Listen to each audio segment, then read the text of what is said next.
Bismillahirrahmanirrahim. Assalamualaikum warahmatullahi wabarakatuh. Alhamdulillah, wassalatu wassalamu ala rasulillah. Adik-adik, para mahasiswa-mahasiswi, terutama yang sedang melaksanakan penelitian ya pada program studi budaya perairan, yang lebih terutama lagi bimbingan skripsi saya. Jadi pertemuan pada siang hari ini adalah diskusi ringan ya. Jadi saya memberikan tutorial bagaimana membuat topik serta latar belakang penelitian. Jadi pertemuan ini saya rasa perlu karena kalau tidak begini maka saya akan menjelaskan satu persatu. Tadi contoh ketemu hari ini menghadap kepada saya salah seorang bimbingan saya yaitu Rila. Tadi Rila datang, bisa saja saya jelaskan kepada Rila gimana membuat latar belakang. Tapi nanti datang yang lain lagi, besok datang Sudirman, saya jelaskan lagi. Besok datang Rangga, saya jelaskan lagi. Nah, pertemuan ini maksudnya adalah supaya saya menjelaskan sekalian, supaya efisien waktu kita. Sehingga ketika kalian datang untuk ketemu dengan saya, untuk membawa proposalnya masing-masing, itu sudah dalam kondisi proposalnya sudah lebih baik, sudah lebih siap sesuai dengan instruksi yang saya sampaikan melalui pertemuan pada siang hari ini. Ya, jadi tujuannya seperti itu ya, supaya lebih matang, lebih mantap, lebih siap kalian dalam membuat topik atau latar belakang penelitian.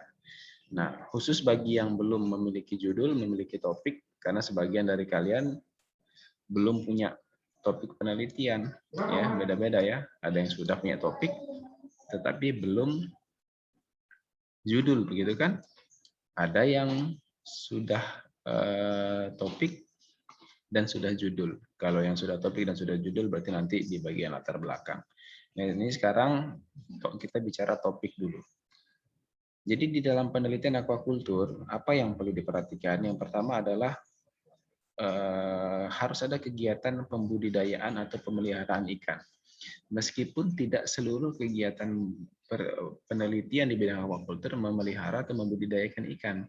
Nah, kalau ada kasus yang seperti itu, maka ini kasus-kasus khusus, kasus-kasus tertentu ya, pada beberapa biota yang memang belum pernah dilakukan kegiatan budidaya dan kalian mau masuk di dalam hal domestikasinya atau masuk dalam hal aspek reproduksi studi awalnya, bisa saja seperti itu.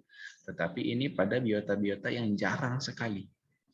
Pada biota-biota yang sudah sering, sudah umum, ya seperti misalnya ikan nila, ikan mas, ikan gapi, udang, atau jenis-jenis ikan yang sudah umum, maka di dalam kegiatan penelitian di bidang aquaculture harus ada kegiatan budidaya. Harus ada kegiatan pemeliharaan ikan yang standarnya paling sekurang-kurangnya 30 hari atau 1 bulan. Yang mana selama 1 bulan itu kalian menerapkan perlakuan yang sudah disepakati dengan pembimbingnya. Yang ideal 45 hari. Lebih dari itu lebih bagus lagi. Ya, jadi ini catat. Jadi yang pertama harus ada kegiatan budidaya atau pemeliharaan ikan. Kemudian targetnya adalah faktor produksi. Ya, targetnya itu adalah faktor produksi. Jadi kita berbicara bagaimana caranya memproduksi ikan. Gimana caranya meningkatkan pertumbuhan ikan dengan berbagai perlakuan yang diterapkan. Hal-hal yang selain faktor produksi itu sifatnya mendukung. Jadi pertumbuhannya bagus bisa dilihat dari kualitas airnya yang sesuai dengan perlakuan. SR-nya bagus disebabkan karena kecernaan pakannya yang sesuai dengan perlakuan dan yang lain-lain. Jadi apapun faktor-faktor lain yang berpengaruh yang kalian ukur di dalam kegiatan penelitian ini, ujungnya muaranya adalah faktor produksi. Ya, nanti saya akan jelaskan ini. Kemudian komoditas juga penting adik-adik ya. Jadi jangan sampai kalian melakukan, ya memang pelihara ikan, kemudian faktor produksi, tapi komoditas ikannya sudah pernah diteliti oleh orang lain. Nah, ini kan sudah saya sampaikan kemarin ya. Jadi penelitianlah komoditas yang belum pernah dilakukan terkait dengan intinya ada unsur kebaruannya. Ya, jadi ada unsur kebaruannya. Apa yang kalian teliti belum pernah diteliti oleh orang lain.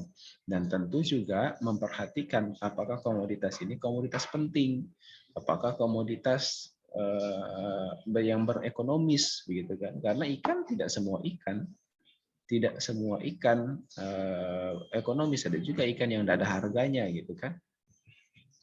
Hal-hal semacam itu menjadi pertimbangan dalam menentukan komoditas. Nah, kemudian perlakuan. Nah, ini juga perlakuan harus tidak mesti baru, boleh perlakuan lanjutan. Seperti misalnya, sudah pernah dilakukan penelitian menambahkan sebuah dosis tertentu terhadap atau misalnya dosis, ya, kita bicara dosis CaCO3 misalnya. Dosis yang sudah pernah ditambahkan adalah 10, 20, 30, 40 terhadap ikan tertentu. Ternyata dosis yang 40 itu hasilnya masih naik, belum turun. Kalian punya peluang untuk melanjutkan penelitian tersebut, komoditasnya sama, produksinya sama, semuanya sama, tetapi dosisnya yang dinaikin, 40 itu menjadi kontrol, ya. Kemudian kalian berikan dosis yang lain, yaitu 50, 60, 70. Nah, hal yang semacam itu di dalam kegiatan aquacultur, penelitian aquacultur bisa dilakukan. Jadi perlakuannya bukan perlakuan baru, melainkan perlakuan lanjutan. Kalau kasusnya pada perlakuan yang terakhir, yaitu perlakuan 40, dalam contoh yang saya berikan, dia masih angkanya meningkat. Nah, berbeda halnya kalau di perlakuan ke-30 sudah meningkat, kemudian perlakuan 40 menurun, maka tidak bisa dilanjutkan lagi penelitian ini. Kenapa? Karena sudah mentok di angka 30. Paham maksudnya, ya? Jadi berbeda kasusnya kalau di 4 perlakuan.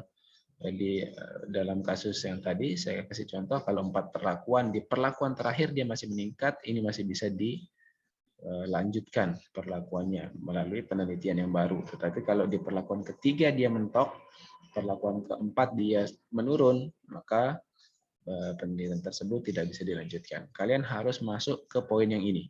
Perlakuannya harus baru. Jadi jangan dosis CaCO3, tetapi dosis yang lain, ya, dosis yang lain, misalnya CaOH2, CaO, atau kombinasi mineral-mineral yang lain, misalnya, ya, Mg, fosfor, dan yang lain sebagainya. Itu contoh saja. Nah, kemudian ini khusus bagi teman-teman yang memilih lokasi penelitian di tempat terbuka. Ini catatan tersendiri, kalian bisa melakukan penelitian dengan topik yang sama, ya, kemudian biotanya sama, perlakuannya sama, metodenya sama, tetapi lokasinya berbeda karena setiap lokasi itu masing-masing memiliki karakteristik atau keunikan sendiri. Nah, coba kita bedah masing-masingnya. Nah, ini adalah adik-adik sekalian, saya berikan contoh.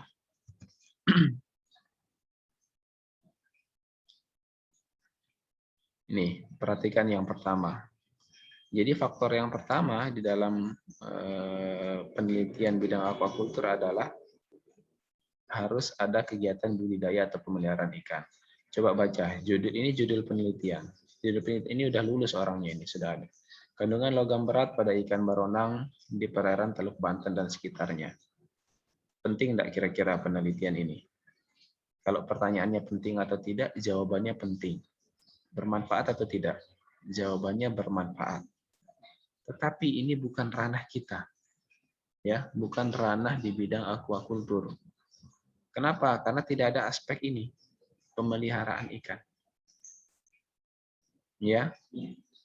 Nah, penelitian aquacultur harus ada aspek budidaya atau pemeliharaan ikan. Ini catatan penting bagi teman-teman yang belum memiliki judul penelitian. Nah, kalau yang judul yang kedua, ini baru masuk dia. Kelangsungan hidup dan pertumbuhan udang faname yang dipelihara pada tebar sekian, sekian, sekian dalam keramba jaring apung di Kepulauan Seribu, Jakarta. Ada kegiatan pemeliharaan ikan di sini. Ya, jadi aspek poin pertama itu masuk. Begitu juga yang ini, efektivitas pemberian OODEF dan melatonin melalui pakan terhadap produksi dan performa benih ikan gapi. Ya, ada kegiatan pemeliharaan ikan di sini. Kalau kita lihat dari judul, ada aktivitas seperti itu. Ya, jadi dalam menentukan judul, topik penelitian harus ada kegiatan budidaya atau pemeliharaan ikan. Kemudian yang kedua, yang menjadi fokus utama adalah pertumbuhan, dan survival rate. Adapun hal-hal yang lain ini mendukung, tadi saya sudah jelaskan ya. Bagaimana kecernaan pakan kalau kita memberikan perlakuan probiotik? Kecernaan pakannya tinggi atau rendah, ini akan berpengaruh terhadap apa? Kembali lagi ke sini. Jadi pada intinya, apa yang kita lakukan, usaha yang kita lakukan supaya ikan yang kita pelihara pertumbuhannya lebih banyak, supaya pertumbuhannya lebih tinggi maksud saya. Kemudian supaya dia hidupnya lebih kemampuan bertahan hidup lebih tinggi sehingga SR-nya menjadi tinggi. Ini adalah poinnya. Tetapi tidak cukup hanya di sini, harus dijelaskan melalui salah satu parameter-parameter yang disepakati oleh dosen masing-masing, ya. Ada parameter kalau di kesehatan mungkin kelimpahan bakteri, gitu kan. Kalau fisiologis mungkin kalian akan mengukur konsumsi oksigen, mungkin kalian akan mengukur kadar DO di air dan yang lain sebagainya. Semua parameter tersebut adalah parameter pendamping, yang mana parameter utamanya adalah parameter pertumbuhan dan survival rate. Kemudian komoditas. Nah, komoditas adik-adik sekalian bisa dilihat dari dua. Jadi jenis komoditi ini adalah apakah ikan tersebut merupakan jenis ikan yang bernilai ekonomis tinggi, layak enggak kita mau mengembangkan ikan ini? Itu pertanyaannya. Kalau layak, maka bisa diangkat menjadi penelitian sampai ke level penelitian. Nah, kemudian apakah komoditas tersebut sudah pernah diteliti dengan topik dan perlakuan yang mau kalian lakukan? Kalau sudah, maka enggak bisa lagi. Harus cari komoditas yang lain. Atau sudah pernah diteliti tetapi stadianya, karena kita budidaya ikan kan tidak sebulan 2 bulan, tetapi satu panen, tetapi menjadi sebuah kendala tersendiri. Tidak bisa kita pelihara ikan satu kali siklus dalam penelitian. Ya, bukan tidak bisa, bisa saja. Tapi siapa yang mau? Ada yang mau penelitian 2 bulan, 3 bulan. Nah, makanya untuk mendapatkan data yang utuh bisa saja dilakukan pembagian kinerja begitu ya, seperti misalnya contoh ini judul penelitian, produksi ikan black ghost berukuran awal 1 inci pada suhu yang berbeda. Bisa saja kalau ada yang mau penelitian tentang suhu yang berbeda, tapi ikan black ghost dengan ukuran awal yang bukan 1 inci, tetapi ukuran awalnya 2 inci, ukuran awalnya 3 inci atau 4 inci dan seterusnya. Jadi topiknya sama, ikan black ghost, ukurannya yang berbeda, perlakuannya sama persis. Nah, ini penelitian seperti itu bisa dilakukan. Ya, jadi stadia komoditi itu juga berpengaruh, ya, bisa menjadi variasi di dalam menentukan topik atau judul penelitian, ya. Nah, kemudian perlakuannya tadi saya sudah jelaskan ya, apakah perlakuan baru atau perlakuan lanjutan. Ya, ini tentu sesuai dengan diskusi hasil diskusi dengan pembimbing masing-masing. Apakah suhu, salinitas, DO, mineral, dan yang lain-lain. Nutrisi, apakah bicara protein, lemak, vitamin. Pada intinya perlakuan itu harus perlakuan yang baru, tidak pernah diteliti di komoditas itu, atau pernah diteliti tetapi masih perlu penelitian lanjutan, atau sudah pernah diteliti tetapi pada stadia ikan yang lain. Ya, seperti tadi kita jelaskan stadia. Nah, kemudian lokasi ini khusus bagi penelitian lokasi terbuka. Ini ada contoh penelitian pengaruh berat bibit awal berbeda Capaphysius alvarezi di perairan Teluk Tomini. Kalau di Teluk Tomini sudah pernah. Bisa nggak penelitian ini, tapi di Teluk Gerupuk? Jawabannya bisa. Karena kondisi perairan di Teluk Tomini dan Teluk Gerupuk berbeda. Ya, di Teluk Ekas bisa nggak? Bisa. Yang penting cek dulu. Paling sederhana, paling gampang kalian cek di Google. Ya, bagaimana caranya membuat, bagaimana apakah judul tersebut sudah pernah diambil di lokasi tersebut, ya. Topiknya, perlakuannya, maksud saya perlakuannya, komoditasnya, lokasinya, metodenya, dan yang lain-lain. Kalau sudah belum pernah ada yang melakukan itu, maka kalian berpeluang untuk melakukan penelitian pada topik tersebut. Nah, kemudian adik-adik sekalian, pada intinya ketika sudah terpenuhi semua aspek ini, maka saya yakin ya pembimbing skripsi kalian dalam hal ini, karena ini bimbingan saya pasti akan setuju.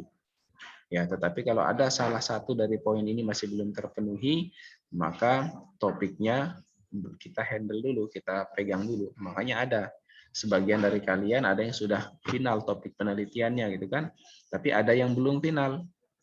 Ada juga yang masih belum tahu mau penelitian apa, mau topiknya apa. Nah, makanya ini informasi ini adalah pegangan bagi yang belum mendapatkan topik penelitian, belum ada judulnya. Ya, kalian berpegangan pada hal ini.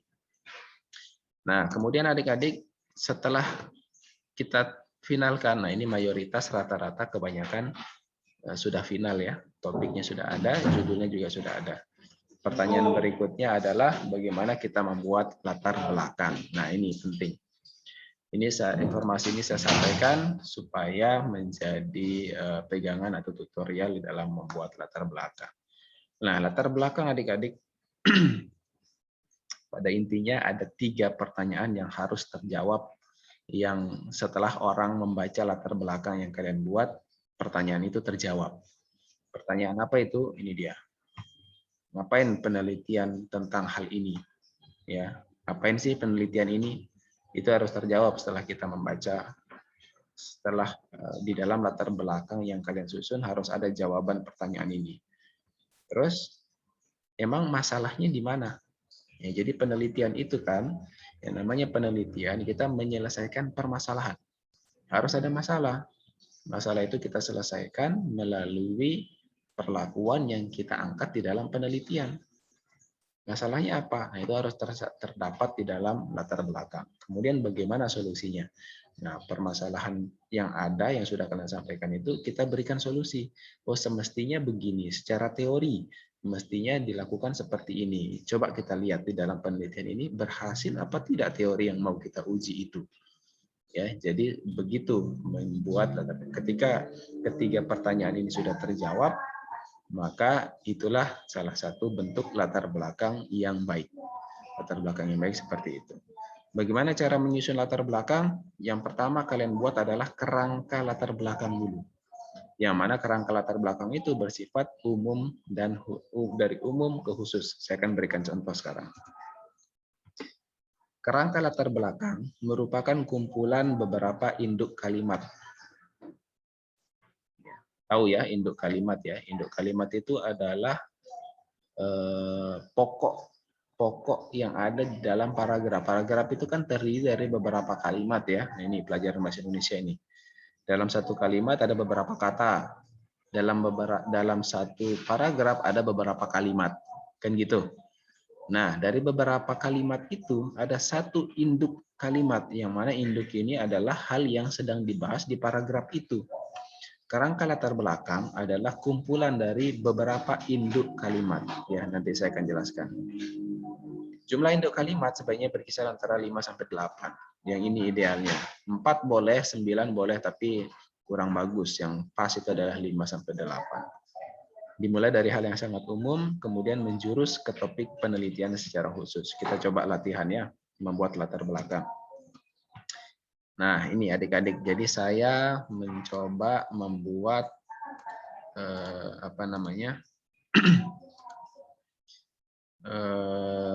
latar belakang dari sebuah penelitian yang berjudul, ini adalah judul penelitiannya, kinerja produksi ikan sidat berukuran awal 10 gram per ekor pada media budidaya dengan salinitas dan kalsium karbonat yang berbeda.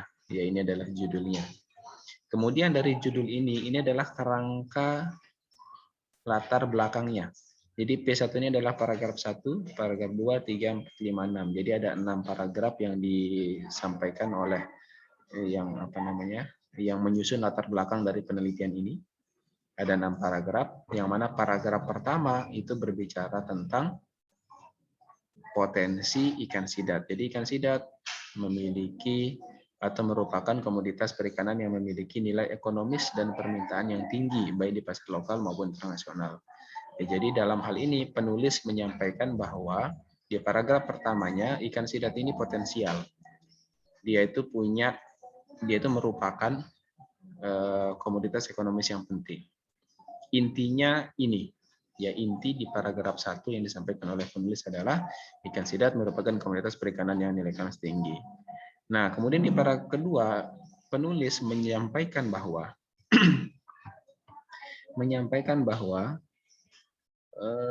iya, di sini memang ikan sidat ini dia komoditas perikanan yang penting. Nilai ekonomisnya tinggi, permintaannya tinggi, tetapi permintaan yang tinggi itu ternyata belum terpenuhi. Ya, itu disampaikan di paragraf kedua, ya. Jadi kan nyambung, ya kan? Ikan sidat banyak yang minta, permintaannya tinggi, baik di pasar lokal maupun internasional.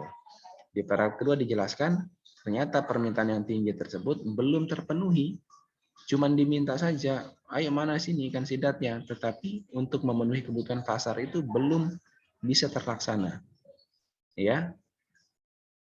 Oleh karena itu, di bagian akhir dari paragraf kedua ini penulis menyampaikan bahwa karena kebutuhan ikan sidat ini belum terpenuhi, maka harus ada upaya untuk dapat memenuhinya.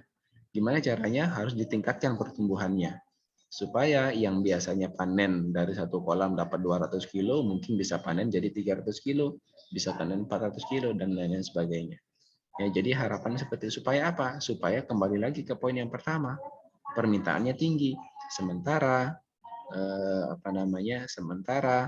permintaan yang tinggi tersebut belum sepenuhnya tercukupi. Nah, kemudian di paragraf ketiga penulis menyampaikan bahwa untuk dapat memenuhi kebutuhan ikan sidat tersebut, kita harus meningkatkan pertumbuhannya dengan salah satu caranya adalah dengan mengatur lingkungan perairan yang optimal. Jadi paragraf ketiga ini disampaikan bahwa lingkungan perairan yang optimal dapat mendukung pertumbuhan ikan dengan baik. Ya, jadi berurutan adik-adik. Jadi nyambung ini.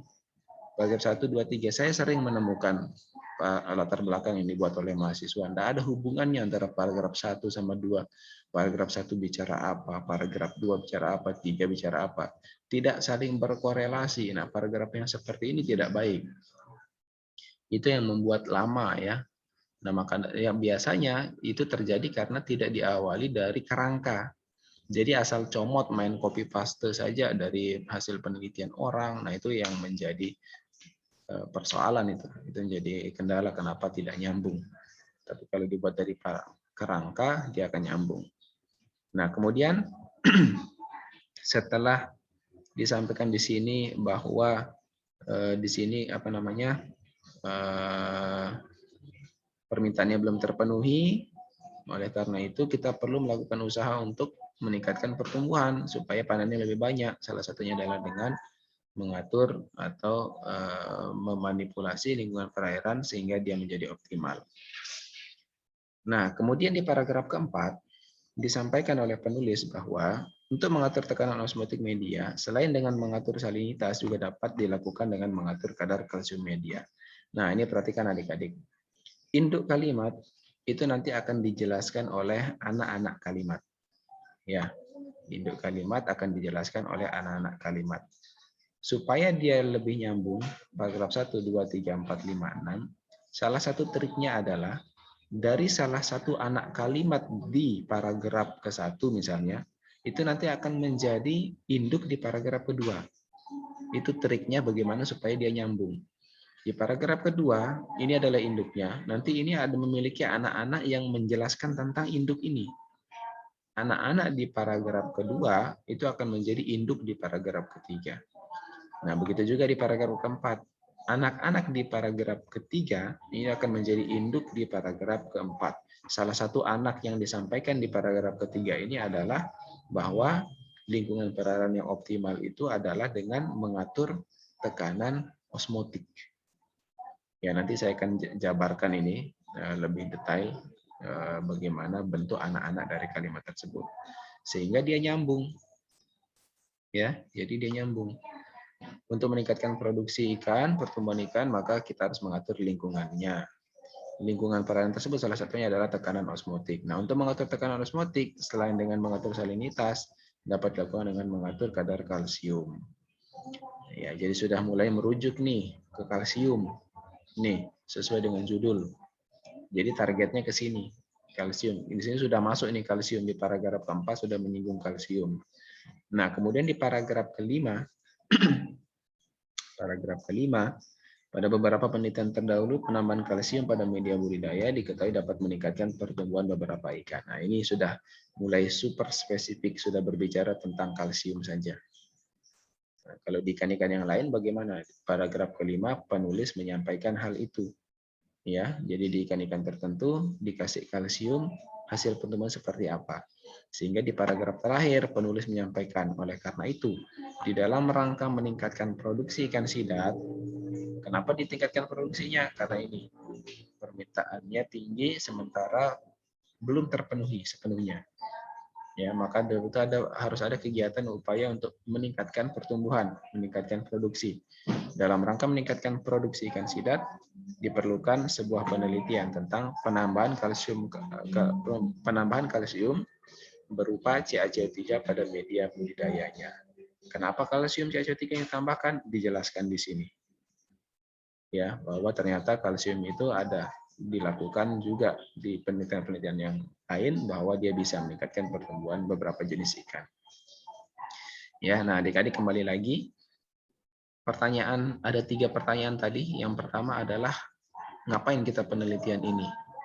Terjawab di sini. Ya, karena ikan sidat itu penting. Ya, dia komoditas perikanan yang memiliki nilai ekonomis perikanan tinggi. Makanya kita peneliti, kita kembangkan di ikan sidat ini gitu kan. Kemudian apa permasalahannya? Itu kan tadi pertanyaan yang kedua kan. Ternyata masalahnya adalah permintaannya tinggi sehingga belum terpenuhi. Produksinya itu masih perlu ditingkatkan lagi. Gitu kan? Bagaimana cara meningkatkan pertumbuhannya? Bagaimana solusinya? Itu tadi pertanyaan ketiga. Solusinya kita coba manipulasi lingkungan perairannya dengan mengatur tekanan osmotik media melalui penambahan kalsium. Mudah-mudahan dengan ditambahkan kalsium, tekanan osmotik medianya menjadi baik, lingkungannya optimal, pertumbuhannya menjadi meningkat. Nah, kembali lagi ke faktor penelitian, yaitu pertumbuhan. Ya, jadi dengan menambahkan kalsium karbonat pada media budidaya ikan sidat, mudah-mudahan pertumbuhan ikan sidat ini menjadi lebih baik. Arahnya ke situ. Ya, ketiga pertanyaan tadi itu, apakah penelitian ini penting? Ngapain penelitian ini? Apa permasalahannya? Bagaimana solusinya? Ketika pertanyaan itu telah terjawab melalui kerangka yang kalian susun, maka itu adalah sudah kerangka tersebut adalah kerangka yang baik. Nah, kita coba ini adik-adik, saya bedah dia. Saya sering sekali menemukan dalam satu paragraf, nah ini udah melalui pertemuan ini saya mewanti-wanti ya, supaya kalian membuat penelitian atau membuat latar belakang yang yang sederhana tapi mudah dipahami. Ya. Jadi jangan jangan sampai dalam satu paragraf itu sering saya ketemu banyak sekali topik yang dibahas. Jadi tidak fokus. Itu sering terjadi. Satu paragraf tapi yang dibahas ke sana kemari, tidak fokus. Nah, semestinya anak-anak kalimat itu khusus dia membahas apa yang disampaikan oleh induknya. Nah, contoh kasus yang ini tadi. Ini adalah paragraf 1 yang tadi sudah saya sampaikan. Induk dari paragraf 1 adalah ikan sidat Anguilla bicolor merupakan komoditas perikanan yang memiliki nilai ekonomis dan permintaan yang tinggi baik di pasar lokal maupun internasional. Sudah, ini saja yang kalian bahas di anak-anakannya itu. Mana buktinya yang menunjukkan dia nilai ekonomis tinggi, permintaan tinggi? Di sini dijelaskan. Pasar lokal ikan sidat untuk daerah Jakarta 36 ton per tahun berdasarkan info KKP 2011.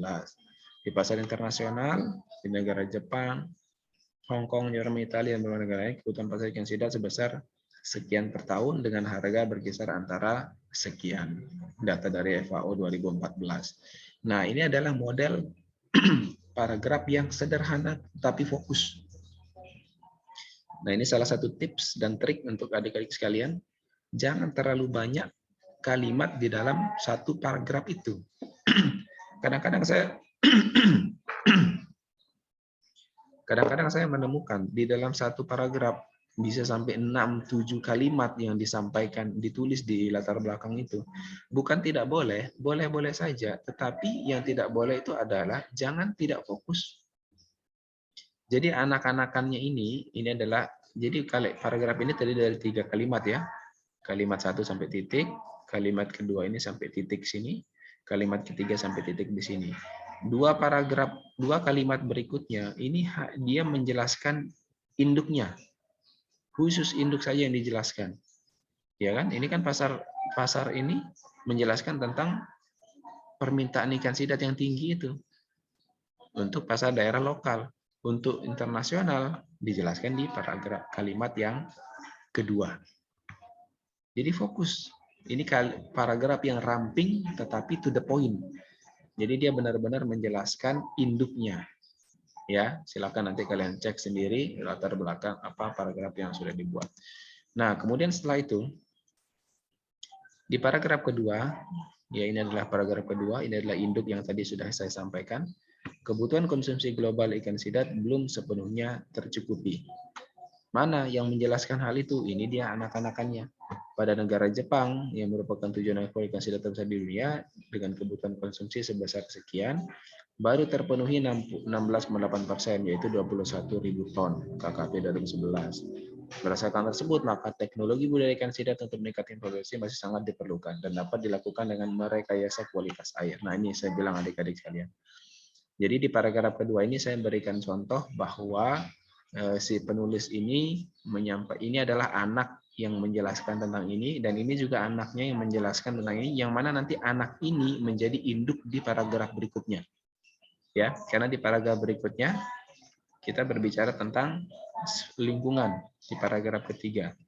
Di paragraf kedua lingkungan tersinggung di sini. Nah, perhatikan ya. Kebutuhan konsumsi ikan sidat belum terpenuhi. Buktinya ini datanya.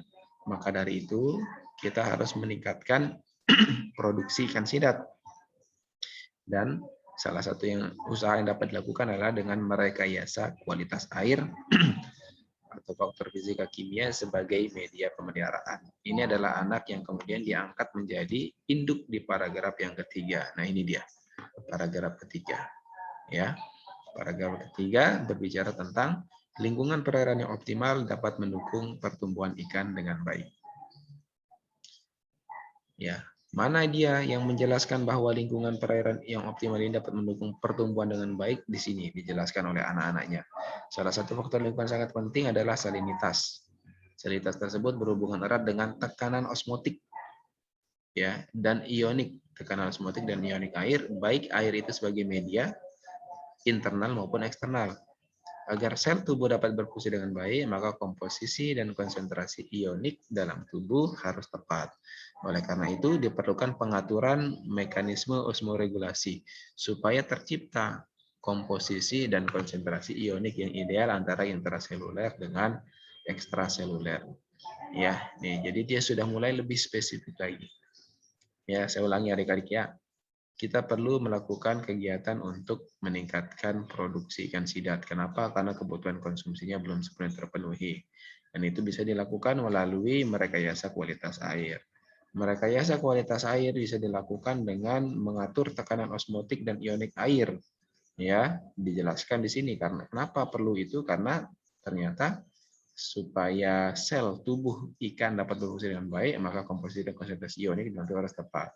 Harus ada mekanisme pengaturan osmoregulasi supaya tercipta komposisi dan konsentrasi ionik yang ideal antara intraseluler dan ekstraseluler. Nah, di paragraf berikutnya lebih spesifik lagi, lebih menjurus lagi, ya.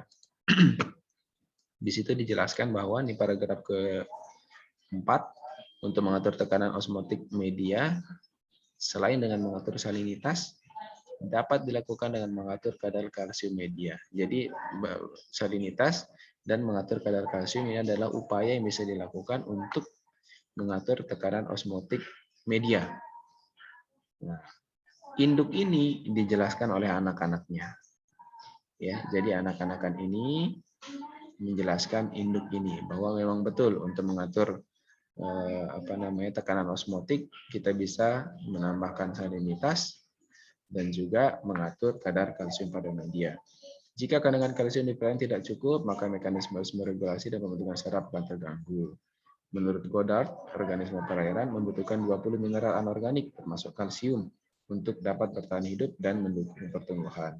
Kalsium merupakan salah satu komponen dari skeleton dan kofaktor beberapa jenis enzim ya, seperti natrium, kalium, ATPase, serta dia juga berperan dalam proses regulasi dan aktivitas saraf.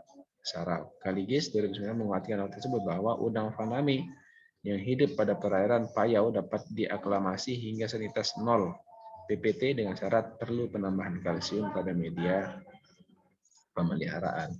Jadi anak-anak ini menjelaskan induk dari sini, ya. Nah kemudian di paragraf berikutnya, paragraf kelima, disampaikan beberapa penelitian terdahulu tentang penambahan kalsium pada media budidaya yang dapat meningkatkan pertumbuhan beberapa ikan. Ya, Abidin contohnya 2011 dia melakukan penambahan CaOH2 dengan dosis sekian untuk udang galah, ternyata pertumbuhannya maksimal. Kadarini 2009 pada ikan balasark itu ditambahkan kalsium sejumlah 20 ppm dalam bentuk CaOH2. Nah, berdasarkan hal tersebut, untuk meningkatkan produksi, maka diperlukan suatu kajian ilmiah mengenai penambahan kalsium pada media pemeliharaan ikan sidap yang ujungnya adalah ke sini. Ya, ujungnya adalah ke sini. Jadi itu adalah tips adik-adik. Nah, jadi sekarang kalian yang sudah disepakati topiknya, sudah ketemu judulnya dan sedang merancang proposal, pada saat mau ketemu sama saya, silahkan siapkan ini. Ya, silahkan siapkan kerangka kalimat,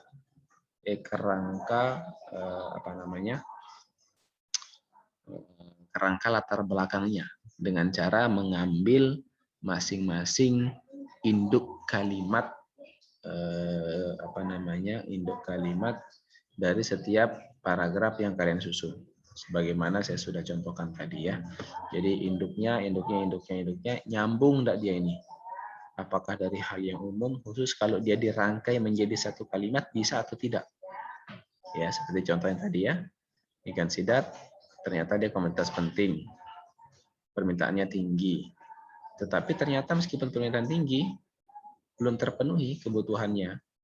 Oleh karena itu, kita perlu meningkatkan pertumbuhan supaya panennya lebih banyak. Gimana caranya? Salah satu caranya adalah dengan mengatur lingkungan.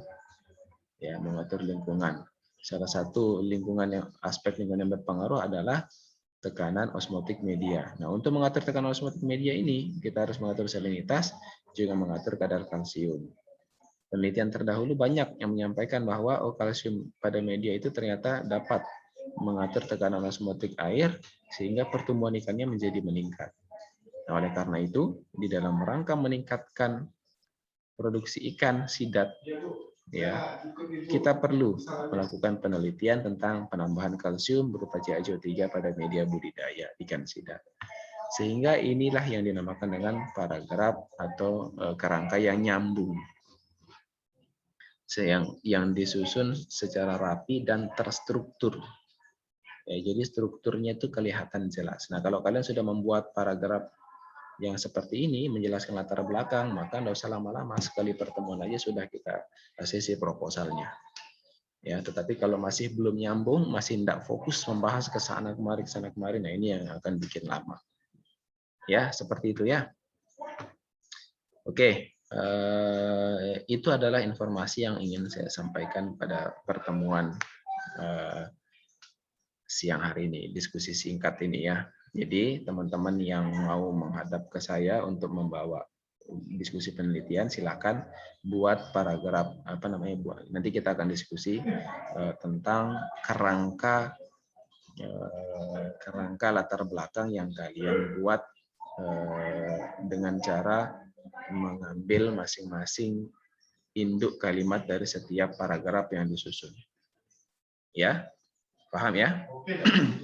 Ya, mudah-mudahan apa yang saya sampaikan ini bisa ditangkap sehingga mudah-mudahan bisa mempercepat proses pembimbingan proposal sehingga penelitian. Demikian adik-adik ya. Sebelum saya akhiri, saya kasih kesempatan deh, mungkin ada yang mau bertanya.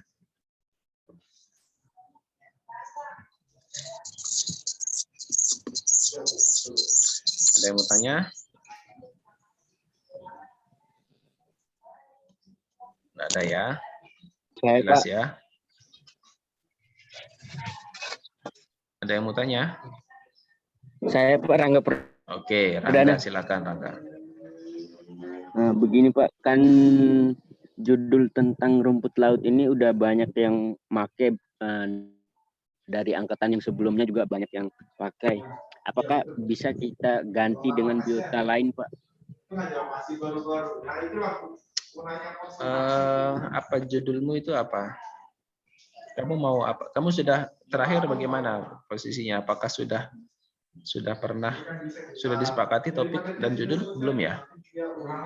Belum Pak. Terakhir apa komunikasi dengan saya? Masih nyari-nyari judul tentang rumput laut itu Pak. Disuruh gabung sama mencari apa namanya?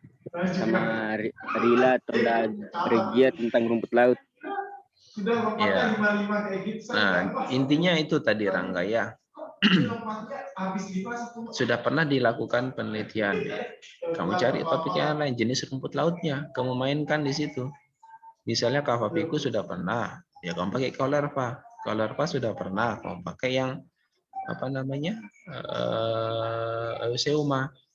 Atau yang lain, apa saja jenis rumput laut. Nah, kamu bisa pakai di situ. Atau bahkan kalau sudah pernah jadi rumput laut mana dia? Siapa yang hadir di sini? Regia kan kamu rumput laut juga Regia ya. Coba jelaskan ke Rangga ini topik apa yang perlu diperhatikan kalau rumput laut ini? Kan jenis spesiesnya. Terus apa lagi? Ya, perlakuan, metode sama lokasi. Ya, perlakuan, metodenya, lokasinya. Nah, itu kamu cek Rangga. Sudah pernah di tempat dengan judul dengan jenis rumput laut yang kamu ambil itu, coba lihat metodenya apa yang kamu dapatkan, referensinya itu. Kamu bisa jalankan dengan judul yang sama tapi metodenya berbeda. Misalnya yang satu patok dasar, satunya apa namanya long line, kemudian mungkin rakit apung, mungkin dan yang lain-lainnya. Jadi bisa. Pada intinya kamu mesti mengecek di Google ya. Paling sederhana itu cek di Google apakah sudah pernah topikmu ini diambil oleh orang. Ya? Ngerti Rangga? Ngerti Pak. Oke, jadi kamu ini kasusnya masih belum selesai ya urusan topik ya, masih belum final. Iya Pak. Nah, teman-teman yang sudah kita finalkan topiknya itu tadi, berarti melihat yang di bagian latar belakang ya, gimana cara membuat latar belakang. Nanti pada saat ketemu dengan saya, baru yang kita bahas adalah saya pengen lihat bagaimana struktur latar belakang yang kalian susun. Kalau sudah bisa terbaca, seperti tadi saya kasih contoh, maka insya Allah urusan latar belakang cepat. Yang bikin lama itu ya karena strukturnya tidak terbaca, paragrafnya tidak fokus, itu sering sekali saya temukan di mahasiswa. Ya, saya cukupkan sampai di sini ya. Nanti selebihnya kita diskusi secara personal. Bagi yang mau ketemu sama saya, silakan saja datang, temui di ruangan. Ya, kalau saya ada ya silakan. Kalau enggak ada ya mungkin sedang ada kegiatan di luar. Demikian pertemuan atau diskusi singkat pada siang hari ini, mudah-mudahan bermanfaat. Ya, saya akhiri, saya ucapkan terima kasih atas kehadirannya. Wabillahi taufiq wal hidayah. Wassalamualaikum warahmatullahi wabarakatuh. Waalaikumsalam warahmatullahi wabarakatuh.